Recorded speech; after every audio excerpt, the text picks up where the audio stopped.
Hello, people. Hello, experts. It's wonderful to see you all here. And if people are wondering why am I smiling on this day when India has lost so badly, it's only because we've got such a wonderful array of experts here. We've got Mr. Raja back. We've got Harry back. We'd love to have his views. We've got a new guest. We've got Momita and the usual suspects in Kanishk, Anuradha, Mayuresh, and me. So, why don't I start with some? I mean, people say happy ending. Let's have a happy beginning. Let's ask Harry. I will straight go to you. A wonderful test match for England from England's perspective. This was an emphatic victory. This was as emphatic as they come, and this was on a fifth day Chennai pitch, which was turning all the way, and in a way, if you look at it, the spinning partnership, it was England out bowling India that way. I mean, for India, it was mainly Ashwin. But England did outplay India in a lot of aspects of the game. So I just want to understand from you, first of all, Harry, what does this victory mean for England? And are they now favorites to win this series? Well, I think, first of all, obviously, very, very pleased with the way the result has gone today. I have to be honest, I'm a little bit surprised at how, as you said, emphatic the victory was. And I just think that everything went right for England. They did all the basics really well. You know, they caught all their catches. They made good use of DRS. They obviously made good first innings runs. And you saw a variety of skills in the bowling there with, everybody chipping in at some point.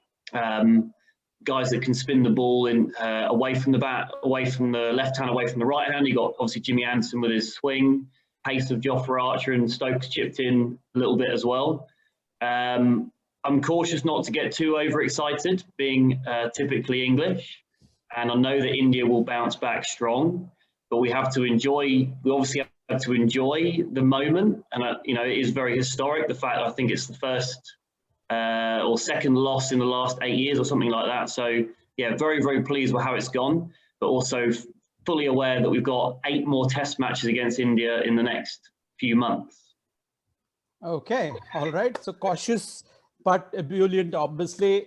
Mr. Raja, I'll come to you next. And you've obviously watched so many India-England series, especially in India. This is also a wonderful, our minds go back to the 2012-13 series. That was a fabulous English team. But this team also isn't behind. I mean, they had a wonderful performance here in Chennai.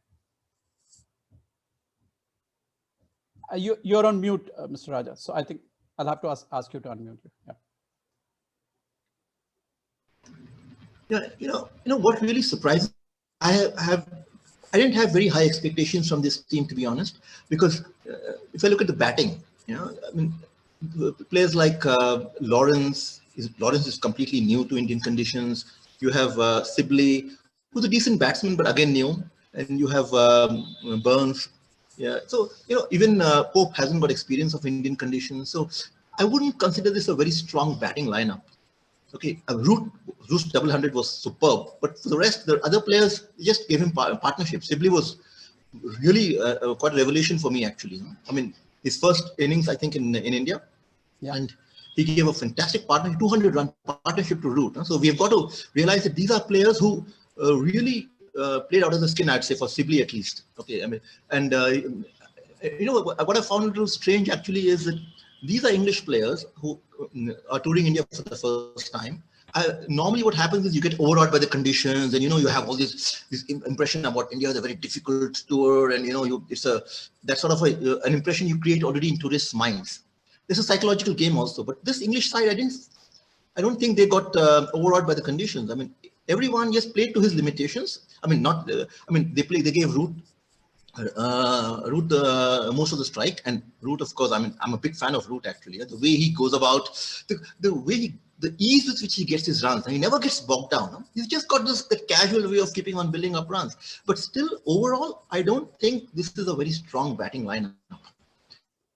If Root had not got those runs, they'd probably also have been 250, 300 around that score. If I compare with, but I'm of course looking at teams like, we had players like Peterson, that level except for Root, the batting is somewhat suspect. Okay, but which is why it came as a surprise to me that they got 578. But then again, okay, I have other thoughts about the way India bowled also. It was disappointing. Yeah, yeah, you can say, yeah, on the first day there was nothing for the bowlers, but that's a bit of a cop out, I feel. Huh? I mean, everybody's saying, yeah, we lost the toss, and because of that we lost the game. No doubt the toss played a very big role, but at the same time, even if you're bowling on a wicket that isn't helping you, it's your home wicket. You know how to bowl in these conditions. And so I was a little disappointed. Nadeem, okay, to be fair to him, he's not the first choice. Had Jadeja been there, Nadeem wouldn't be playing. Okay. But even then, Nadeem was a disappointment for me. Ashwin on his home wicket didn't perform to the level we expect him to on the first day.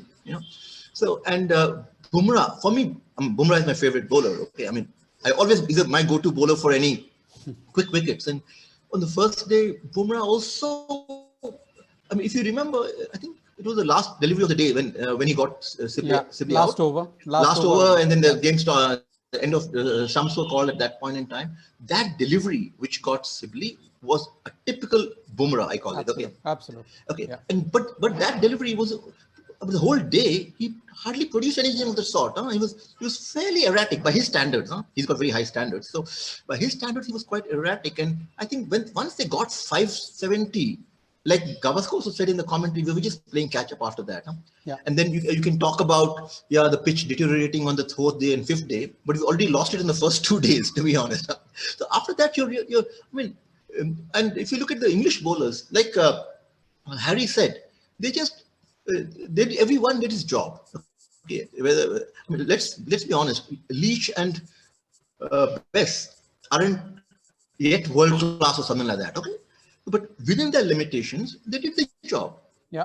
So in fairly fact, well. Yeah. Okay. And so, I mean, what I'm trying to say is that we lost it in the first couple of days. And so let's not blame any. The toss was played a big part, but let's not that's a cop out for me. That's a cop out. Absolutely. I agree with you. In fact, so we'll come to the factors that. Yeah. Oh, sorry. Yeah. No, that's fine. That's fine. But I just want to ask, go to Kanishk and understand from him. Kanishk, is it? I mean, what do you? First of all, where does this victory stand? I mean, because all of us were expecting, if you recall our conversation prior to the match, we were all thinking that India will dominate, or it may be an even contest, but India will go on to win.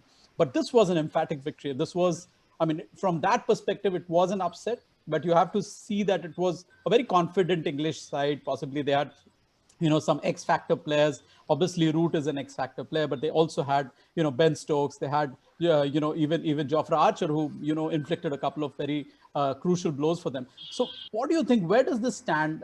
Are they favorites now for this series? What's your take on this, Kanish? So I think couple of things here. For any touring party to not just come to India, but go anywhere in the world and play, and to win the first test match is always great, right? We don't very often see touring parties winning series, and that doesn't happen very often. So to win the first one, especially with, I would say, such an inexperienced side. Spinners don't have any experience. Top three batsmen don't have any experience of playing in Indian conditions. And I think it's no doubt a great victory, and kudos to the English side. But I would also look at it from the perspective of where does it take England in the World Test Championship. I think for a week back, everyone was talking that, to have the World Test Championship final in Lords and not have England would be, I mean, this seems like a possibility, but I think it's just got harder for India to make that a reality.